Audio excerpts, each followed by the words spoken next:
Muchas gracias. A continuación, daremos inicio a la sesión de clausura de este importante evento, para lo cual invito a las personalidades siguientes al estrado. Al señor Fernando Zavala Lombardi, presidente del Consejo de Ministros del Perú, a la señora Gabriela Ramos, directora de gabinete de la OCDE, Sherpa, ante el Grupo G20 y consejera especial para el secretario general de la OCDE, al señor Alberto Rodríguez, director del Banco Mundial para Bolivia, Chile, Ecuador, Perú y Venezuela, y al señor Javier Higuíñez, secretario ejecutivo del Acuerdo Nacional, quien se desempeñará como moderador de esta sesión de cierre. Muchas gracias.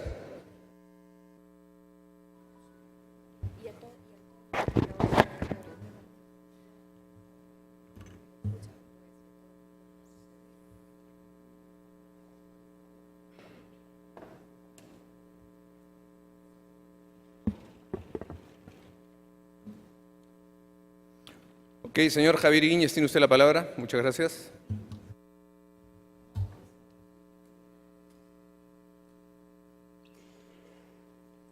¿Se oye? Muy buenas tardes. Buenas tardes, casi buenas noches, supongo ya. En primer lugar, agradecer, por supuesto, la designación para moderar esta mesa de clausura. Agradecerles. Se acordarán que estamos viernes en la tarde y después de un día de trabajo bastante exigente. Y gracias por continuar asistiendo y participando tan activamente en esta oportunidad.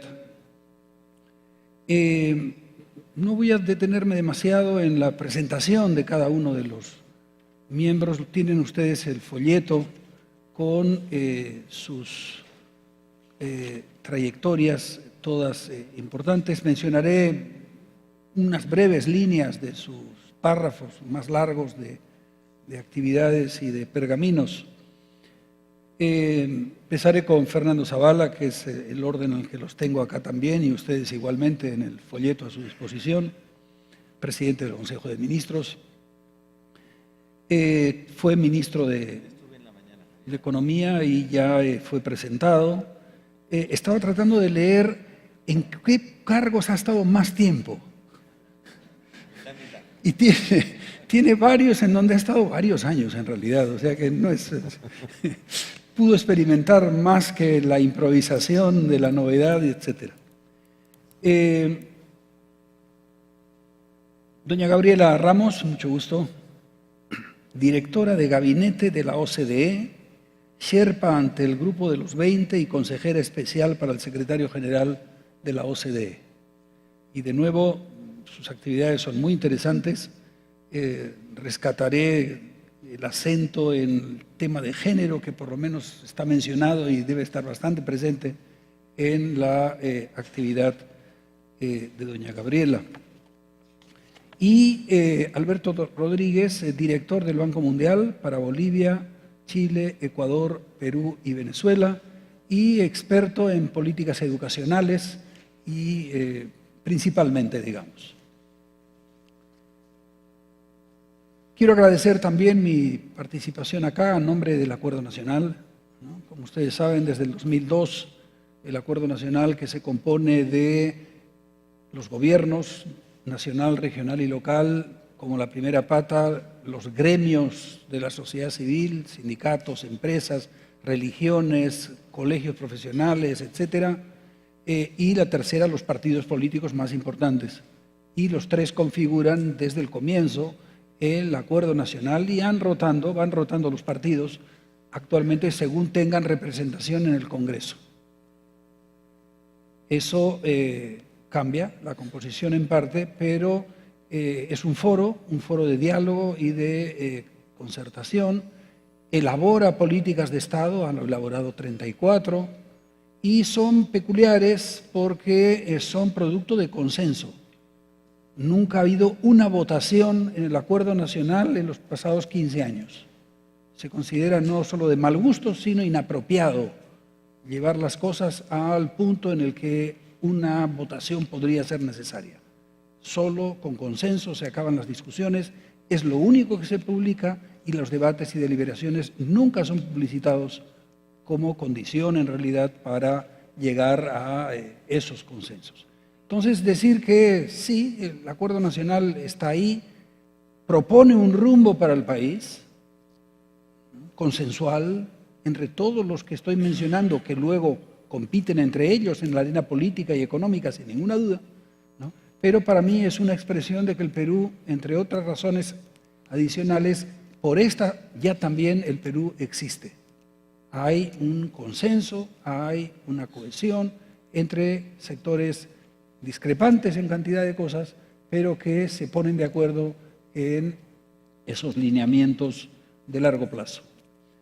Paso entonces a preguntar, porque así me han ordenado que haga, dada el carácter de clausura de esta parte de la reunión, que debe ser, supongo, bastante corta, pero no seré yo el que ponga el reloj para conseguirlo a cualquier precio.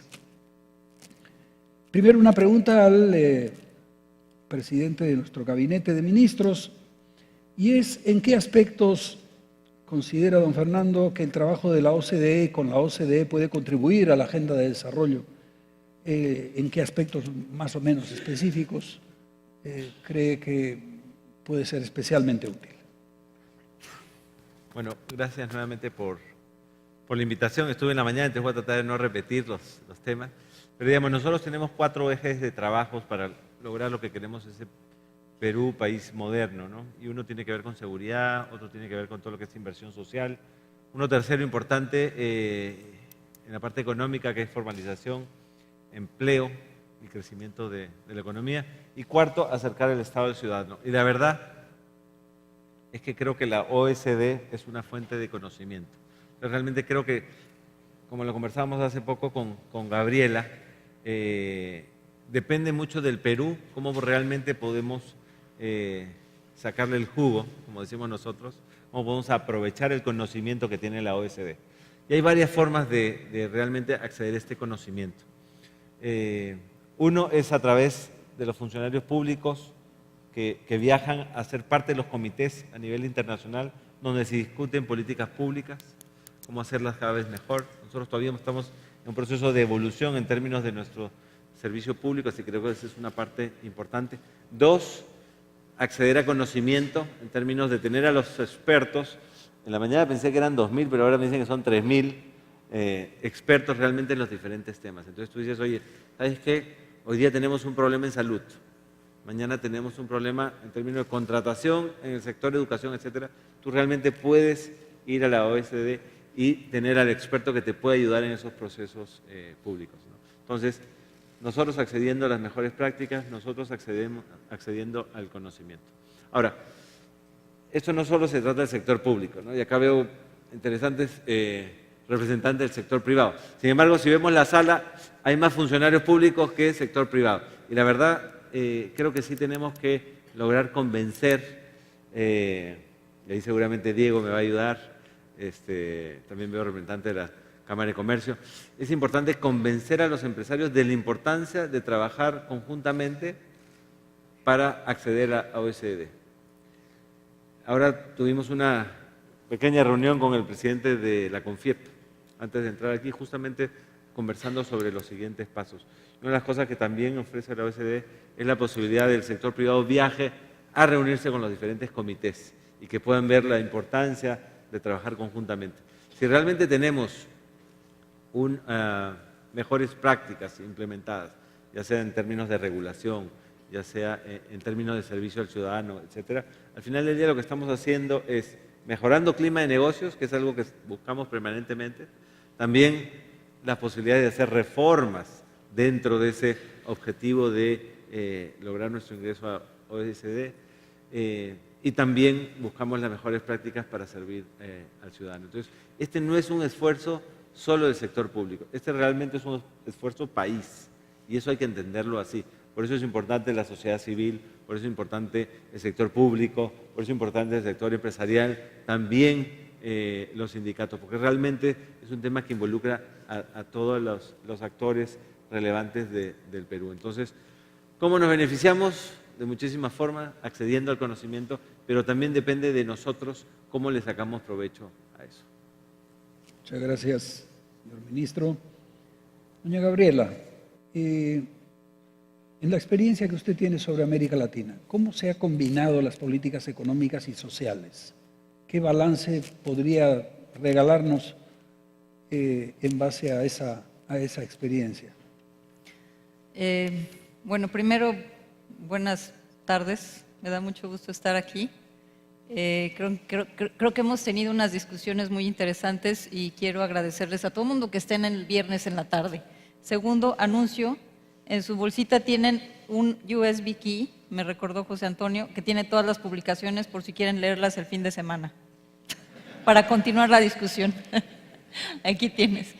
No, muy buena pregunta, Javier. Mira, en primer lugar, yo creo que se ha dicho en varios de los paneles, pero quiero reafirmarlo, independientemente del proceso de discusión política que se tenga entre los países miembros y que lleve a la decisión a qué tipo de ampliación y qué tipo de membresía vamos a tener en el futuro, para nosotros es un gran orgullo que un país como Perú esté interesado en la organización.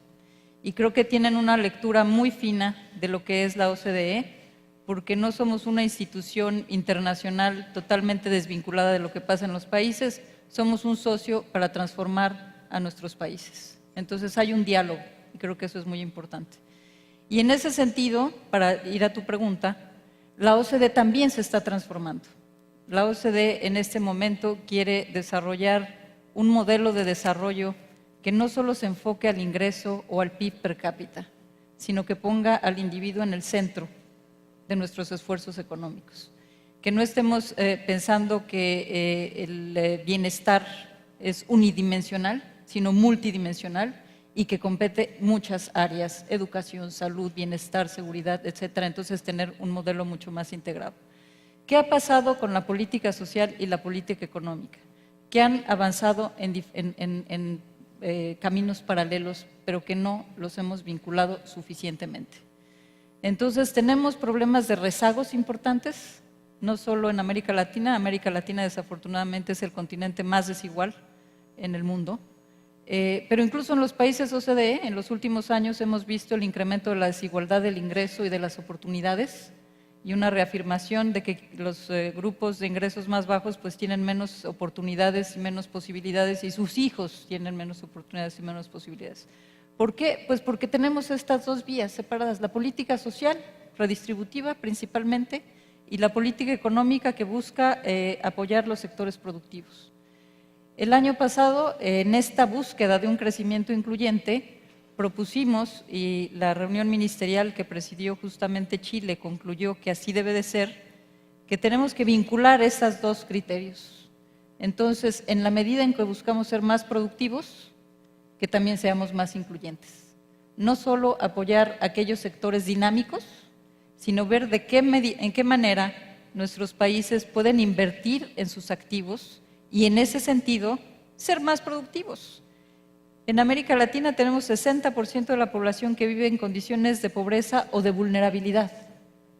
Si invertimos en esos grupos, en buena educación, en buena infraestructura, en las regiones más atrasadas, vamos a tener sociedades y economías mucho más dinámicas y productivas y menos desiguales. Entonces creo que mucho se ha aprendido porque evidentemente no cabe duda que sobre todo en Perú pues hubo una experiencia muy importante de reducción de la pobreza, por supuesto algunos años de continuidad de crecimiento económico muy importante. El reto ahora es cómo transformamos ese crecimiento económico para tener sociedades más igualitarias. Y justamente para seguir construyendo pues las redes de protección social tradicionales que se deben construir, pero que a la vez miremos las inversiones sociales y de salud y de educación como esa inversión en activos que nos van a hacer más productivos y que nos van a dar un crecimiento más incluyente. Y finalmente, para concluir, mucho se ha dicho de lo que la OCDE le va a dar a Perú. Yo creo que Perú también tiene mucho que aportar a la OCDE. La OCDE está buscando ser una organización más incluyente, más plural, que aprende de los diferentes procesos y que además reconoce que necesitamos estar integrados en la comunidad internacional para dar resultados a las hojas de rutas que hemos acordado en el tema de los objetivos de desarrollo sustentable y los acuerdos de cambio climático, que por cierto trabajamos muy en conjunto con Perú para la exitosa negociación. Entonces creo que hay ahí una serie de reflexiones en donde seguramente la presencia de Perú va a ser muy valiosa en el seno de la OCDE. Muchísimas gracias. Don Alberto, Perú ha sido considerado un país exitoso en términos, como sabemos, de crecimiento, de reducción de pobreza. ¿Qué deberían aprender otros países del Perú? ¿Qué tenemos de peculiar que nos haga distintos? Gracias, Javier. Un placer estar en este panel de cierre compartiendo para este evento. Son muchas las cosas que Perú tiene que ofrecer. Fíjese usted, esta mañana cuando el ministro Torne hablaba en su presentación nos decía que estaba muy preocupado porque el crecimiento iba a ser tan solo más o menos del 4%. Y pensaba, ya quisieran los países del mundo estar creciendo 4%.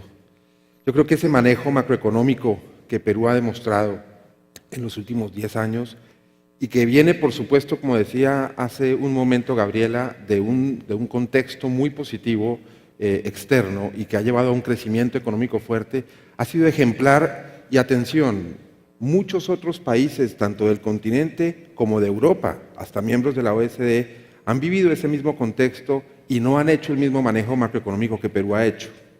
Y yo pienso que en ese sentido, ese manejo macroeconómico que ha garantizado que el país disfrute de una estabilidad económica de mediano y largo plazo es fundamental como uno de los motores de crecimiento económico hacia el futuro.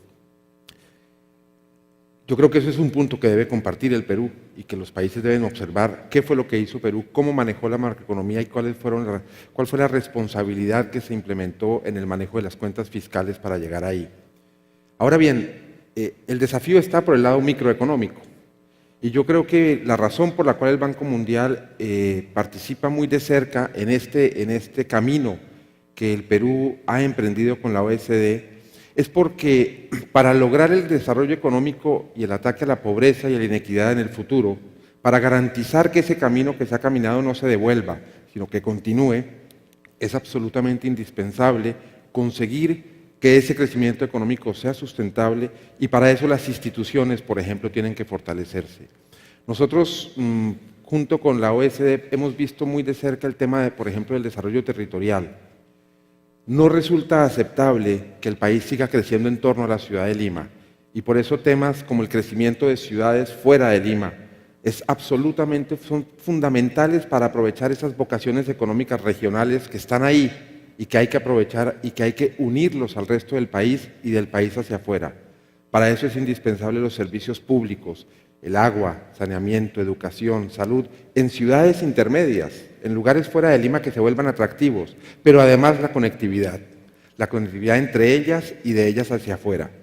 Estos temas de desarrollo territorial, por ejemplo, que muestran la importancia de tener una microeconomía fuerte, unas instituciones fuertes, no solamente a nivel central, sino también a nivel regional, son temas que a nosotros nos importan mucho porque están en el centro del combate a la pobreza, están en el centro del combate contra la inequidad. Y es por eso que para nosotros estar en este panel y estar en este trabajo conjunto con la OSD de apoyo al gobierno del Perú es supremamente importante. Muchas cosas para mostrar, todo lo macroeconómico, por ejemplo, y muchas cosas por aprender, como por ejemplo este desarrollo territorial que es tan importante. Muchas gracias. Vuelvo donde usted, doña Gabriela. De nuevo, en base a su experiencia, ¿qué ha habido en América Latina de relaciones entre el Ejecutivo y el Congreso para sacar adelante políticas económicas y sociales? ¿Qué le trae esta inquietud? Ahí sí hay mucho que aprenderle a América Latina, ¿eh? En primer lugar, pues ustedes tienen este acuerdo nacional que convoca no solo al Ejecutivo y al Legislativo, sino a la gran representación de la sociedad. Creo que es un punto fundamental. México, el Pacto por México, que logró avanzar una serie de reformas muy importantes con las cuales se vinculó muy cercanamente. Y creo que en ese sentido es bien importante tratar de pues, sacar las conclusiones de cómo se lograron esos consensos. Algo que preocupa mucho justamente en el seno de la OCDE y en el mundo es la incapacidad de los gobiernos de generar esos consensos para las reformas. En la generalidad de las elecciones democráticas y justamente en un contexto político difícil después de 8 años de crisis, en donde no ha habido un repunte del crecimiento global como estaríamos pensando y seguimos enfrentando riesgos importantes en muchos niveles, pareciera ver que hay un bloqueo. Hay algunos países, ¿no? En Estados Unidos, por ejemplo, el Congreso pues simplemente no se ponen de acuerdo, ¿no? Entonces yo creo que hay quizás esta visión y un liderazgo importante de los diferentes sectores para sentarse alrededor de una agenda común. Y creo que eso le da mucha solidez a los programas que se están generando. A mí me impresiona, por ejemplo, en Perú se dice muy fácil, ¿no? Así como decía Alberto, se dice muy fácil 4%, 3% de inflación, 2% de déficit público. Sinceramente es cierto, eso es envidiable, pero es solo el comienzo, porque tenemos muchos retos sociales. Pero me impresiona mucho el hecho de que el primer ministro ya haya tenido estos 90 días para avanzar un paquete de decisiones importantes de reforma del país. Creo que es inédito. Quizás esté en la cultura peruana, pero sinceramente esto no sucede en ningún lado. Lo que está sucediendo en todo el mundo es que cuando se ponen referéndums o cuando se ponen discusiones políticas, siempre hay intereses creados que están obstruyendo avanzar en la construcción de soluciones para los países. Entonces creo que este es un elemento interesante. No sé si sea cuestión de que haya un reconocimiento o una mayor convergencia de los problemas a resolver, o si los problemas sean tan acuciantes que sea innegable definirlos. Hay algunos países avanzados que quizás tengan mucho más divergencia en términos de la visión de país que se está buscando, pero en realidad yo creo que esta convergencia y esta capacidad de generar consensos que esperamos se mantenga, porque no es sencillo, y no es sencillo en un entorno multilateral o un entorno económico internacional complicado, pues que sigamos generando esos consensos y que además utilicemos esos consensos para fortalecer algo que también ya mencionó el primer ministro y Alberto, en el sentido de pues la fortaleza institucional, ¿no?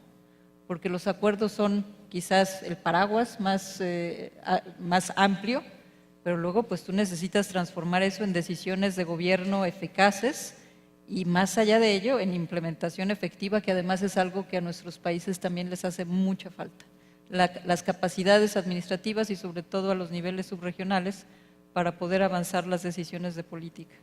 Pero creo que en caso del análisis político es interesante y muy bienvenido. Muchas gracias. Una pregunta al presidente de nuestro gabinete. Y gira sobre los espacios de diálogo que se están poniendo en marcha. ¿Qué expectativas tienen respecto de ellos? ¿Cómo los valoran? ¿Cuán importantes van a ser en el proyecto de gobierno que se está iniciando? Bueno, creo que el diálogo es parte importante de las políticas del nuevo gobierno. Lo hemos demostrado en los últimos días en el Congreso. Ahora, yo creo que OCDE justamente nos ayuda a que estos diálogos se enriquezcan. Cuando tú ves los diálogos que se tienen con OCDE, si ves la calidad, no he traído todos los estudios que nos han dado, realmente lo que hay es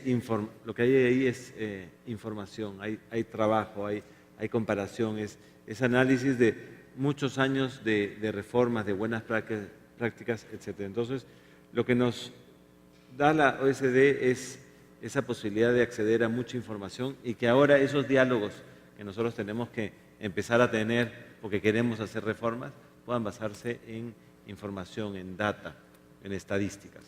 Ahora, ¿y eso para qué nos sirve? Por ejemplo, vamos a tener que tener, obviamente, discusiones con el Congreso. El Congreso tiene que ser parte también de este proceso. Como lo dije en la mañana, hay muy buena voluntad en términos desde la presidencia del Congreso de cómo nos acompañan en este proceso. La OECD también tiene la posibilidad de que congresistas de diferentes bancadas vayan y conozcan directamente lo que significa la OECD. Algo así también tenemos que hacer justamente con el sector privado. Entonces se comienzan a abrir esos espacios, no es solo el sector público hablando con la OECD, sino realmente es la sociedad civil en general. El acuerdo nacional en el cual tú participas activamente, creo que también va a ser un espacio interesante donde podemos conversar de estos temas y lograr esos consensos. Estoy seguro que será un consenso más de los que siempre hemos logrado en el acuerdo nacional. Y lo que también hay que idear y pensar es cómo involucrar al ciudadano en general en estas discusiones, cómo realmente podemos tener una comunicación, una participación para que no se quede aislado. Si hablamos de simplemente OECD y no aterrizamos en términos cuál es el beneficio al ciudadano y cómo esto le beneficia o cómo ellos pueden participar, no hemos logrado mucho. Entonces, sí creemos que lo que nos permite la OECD es tener más información para que a través de los diferentes actores de la sociedad civil y muchas veces directamente al ciudadano podamos tener discusiones que enriquezcan nuestras políticas públicas y nos enriquezcan como país. Muchas gracias, don Alberto. Parece que hay curiosidad por saber cuál es el papel del Banco Mundial en este momento y cuál va a ser en el futuro. Si nos ilustrara al respecto, resolveríamos el problema de alguien que está preguntando al respecto. Muy bien. Javier, el Banco Mundial es una institución que tiene una larga relación con el gobierno del Perú, larga y profunda en muchos temas, y un conocimiento muy cercano de los procesos que el país ha vivido en los últimos años, no solamente en sus políticas económicas, sino también, por ejemplo, en sus políticas sociales y de infraestructura. Pero al mismo tiempo es una entidad global, que trae un conocimiento global que pensamos que es enormemente importante en estos procesos. Traemos ese conocimiento y ponemos al servicio del Perú también nuestros instrumentos financieros. ¿Y por qué eso es importante? Porque con el proceso en la OECD vamos a encontrar unos diagnósticos que hay que pasar a implementar, que hay que pasar a poner en marcha. Y esos trabajos de poner en marcha esos diagnósticos requieren tiempo, requieren recursos y requieren de una fuertísima coordinación dentro del gobierno y del gobierno, por supuesto, tanto con la OECD como con otros actores. Hasta el momento ya hemos participado muy activamente en este proceso. Lo primero que hicimos, algunos de ustedes recordarán, hace más o menos un año, convocamos un panel para aprender cómo otros países, en particular vimos a Chile, a Colombia y a Eslovaquia, cómo se habían acercado a la OECD, cómo había sido ese proceso, y escuchamos de las personas que habían precisamente liderado esas experiencias. En los últimos meses hemos trabajado, por ejemplo, muy de cerca con el gobierno, en el tema, con la Comisión de Alto Nivel contra la Corrupción, en el tema de responsabilidad de personas físicas sobre sobornos en el extranjero. El gobierno está trabajando en una ley en ese sentido y hemos estado muy contentos de participar en algunas experiencias en torno a ella. Hemos trabajado en el tema de innovación. Estamos invirtiendo cerca de $45 millones en un proyecto que precisamente ajusta las políticas de innovación del Perú para acercarlas a unos estándares internacionales que la OECD tiene bastante establecidos. Estamos aportando recursos para que el país levante en el tema ambiental un laboratorio que le permita medir temas de polución, de contaminación de agua y demás, que son absolutamente indispensables en el acceso a la OECD y que son además en países con minería como son Chile o Perú, temas que son bastante sensibles en ese proceso de acceso.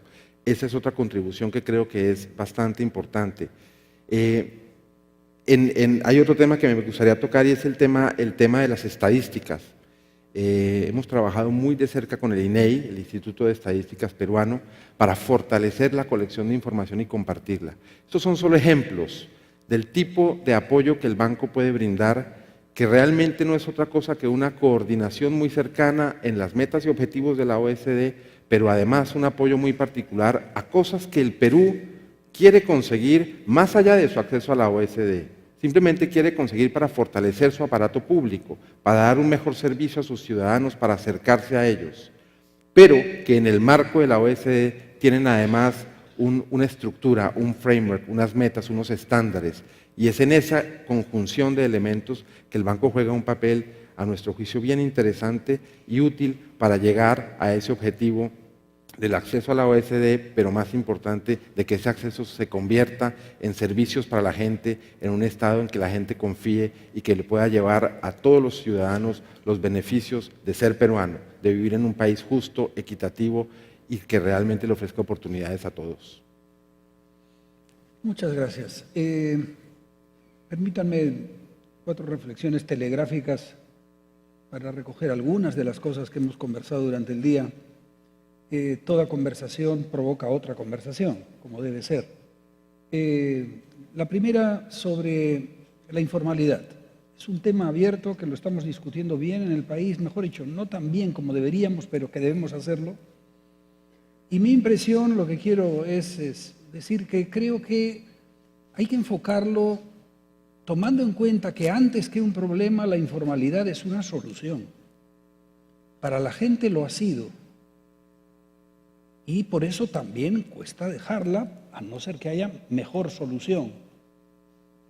O sea, no es lo mismo mejorar una solución que es eliminar un problema.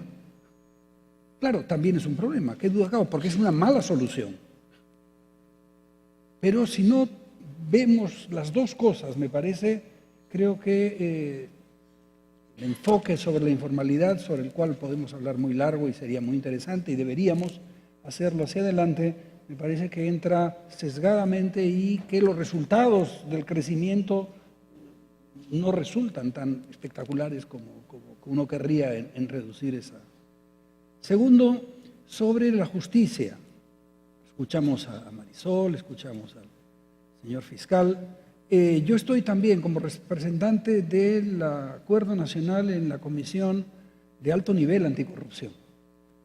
En las primeras sesiones, el tema fue el lavado de activos y la conversación entre fiscal, contralor, poder judicial, superintendencia, etcétera, era que ninguno podía hacer las cosas bien porque los otros elementos de ese sistema, involuntariamente o no, es otro asunto, no es trascendente en este momento, no ofrecía los elementos para que cada uno de ellos hiciera las cosas como se deberían. ¿A qué voy? A mí me quedó como palabra escuchando, es una cuestión sistémica. O sea, no es una cuestión de 3 buenas voluntades o de alguien con deseo de hacer las cosas, sino que las cosas parecen estar organizadas como para que no se pueda ni aunque se quiera. Y entonces sí creo que la comisión es útil. Porque ahí están los que saben, ahí están los que tienen las riendas en la mano. Y por lo tanto, bien, no se van a leer las manos, ¿no? Tan fácilmente. Entonces, el aspecto sistémico de esa preocupación por la justicia, que en una sesión previa del Acuerdo Nacional fue presentado por la ministra de Justicia, me vuelve a este aspecto sistémico del asunto y de la necesidad de coordinación. Tercero y penúltimo, sobre la educación, voy a reivindicar una vieja bandera. El Acuerdo Nacional solo tiene 2 cifras. Una, el 18% como recaudación mínima del PBI, ¿no? Y la más importante, el llegar al 6% del PIB como presupuesto, con el presupuesto de educación, elevándolo 0,25% del PIB cada año. Esa es la cifra, ¿no? Porque ponerse de acuerdo en cifras y consensuar en cifras es muy difícil, ¿no? Por eso hay pocas. Pero yo sí creo que lo que hemos logrado y lo que habría que seguir logrando es que siga en la agenda como primer punto de la discusión en el país, el de la educación. No es el único, sabemos que salud es crucial y unos cuantos más también. Pero creo que sí somos como país, comparándonos con otros países más pobres que nosotros, muy mezquinos con nuestros programas educativos de salud en términos de recursos. Y no es fácil, pero de alguna manera otros con menos recursos asignan una porción de la torta bastante mayor que nosotros a estos dos elementos que estoy mencionando ahora y que son cruciales en el desarrollo humano. Finalmente, el de descentralización, un tema difícil, un tema en el que van a haber y deben haber tensiones significativas en la manera de enfrentarlo, pero creo yo que lo único que hay que hacer es persistir en que las tensiones no se acaben. Hay que mantener las tensiones en vigencia. ¿Por qué? Porque se está intentando cosa muy difícil, que es, uno, como se ha dicho, recogiendo, coordinar, articular, palabra reiteradísima en cualquier análisis del Estado, y por otro lado, descentralizar. Entonces, esa tensión entre descentralizar por un lado y simultáneamente articular y coordinar, creo que es una tensión que lo mejor que puede pasar es que no desaparezca en ningún momento, porque es de ese aprendizaje y de esa negociación que creo que podremos, espero, llegar a fórmulas creativas, a fórmulas constructivas y que nos gusten a todos y que distribuyan la riqueza y el progreso en todo el país. No importa de dónde nazca uno, no esté en dificultades para luego luchar por la vida en igualdad de condiciones. Quería decir esos 4 puntos, entre muchos otros, por supuesto, que han salido, pero para continuar con la reflexión. Y ahora le doy a nuestro ministro, presidente del gabinete, las palabras para clausurar este asunto, sabiendo que hemos recuperado de la media hora de atraso que teníamos 20 minutos y en un instante estamos ya saliendo, a no ser que nuestro ministro quiera expresarse muy ampliamente sobre algún asunto y ustedes, en fin, lo empiecen a mirar mal en razón de lo que ya hemos hablado antes. Bueno, acá me han preparado 6 páginas. Yo creo que ya, digamos, agradecer a Centrum por la hospitalidad, al Banco Mundial, que siempre nos ayuda, y sobre todo a la OECD, representada acá por Gabriela Ramos. Realmente ha sido una sesión interesante, nos ha permitido a nosotros en el sector público ponernos al día en donde estamos, al sector empresarial también, a organizaciones de la sociedad civil. Creo que ha sido una jornada súper interesante, como lo dije en la mañana, que nos ayuda a seguir avanzando en términos de lo que queremos lograr. No es simplemente un objetivo para hacer un check y decir lo cumplimos, sino esto realmente nos tiene que ayudar en términos de ser un país más moderno, un sector público que realmente se preocupa en el ciudadano, un sector privado que acompaña en ese proceso. Entonces creo que hemos cumplido con los objetivos que teníamos para este evento, y felicitarlos a ustedes, los que han venido aquí a escuchar. Gracias por la dedicación, por el tiempo, y bueno, van a seguir escuchando de estos temas porque realmente son temas importantes para el gobierno, pero sobre todo para el país. Muchas gracias y declaro clausurado este evento.